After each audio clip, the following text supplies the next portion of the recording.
Oh, that is clean. Wow. Oof. Oh my God.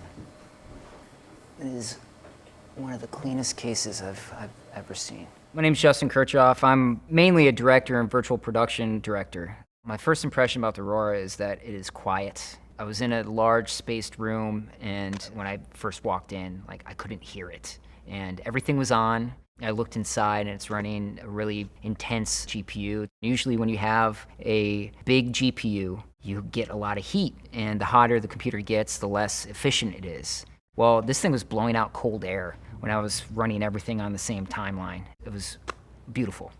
The type of projects I usually work on with any workhorse of a PC include high-end editing projects that include 4K or 8K footage. Also motion graphics, intense projects where you have a lot of animation, you have a lot of layers, a lot of vector objects, and pretty much using any of those in the same timeline would just absolutely destroy your application.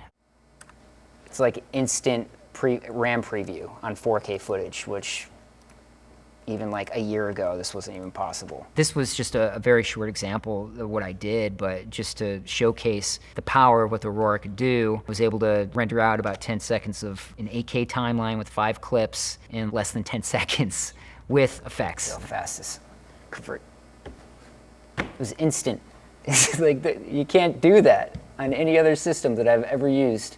I built my own computer and I can't even do that. I seriously have worked with a lot of different PCs in my time. Most people build their own, but what they don't know is that there's systems out there that can do everything better than what they've been able to build. And having the Aurora there within arm's reach for a very good cost is probably the biggest surprise to me.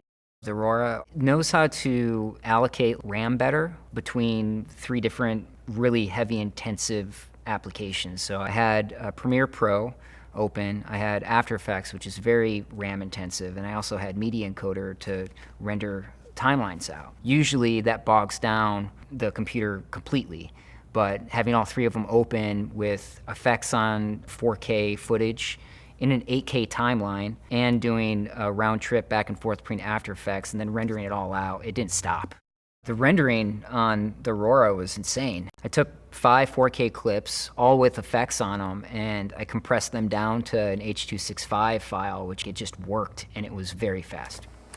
Let's see how fast it can render. Oh my God, that's... Wow.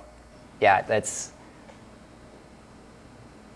stupid how fast this is. I've never thought about it before because I've always seen the Aurora as a gaming machine. But what Alienware has done is they've developed a system that is multi-use. I can use it for content creation, but if I also want to take a break, I can flip the switch and just go straight to gaming. I would absolutely recommend the Aurora to anyone who wants to really have one of the most powerful systems on the market to edit with some of the best hardware that's available. The Aurora is super fast, it is extremely powerful, and it's gorgeous.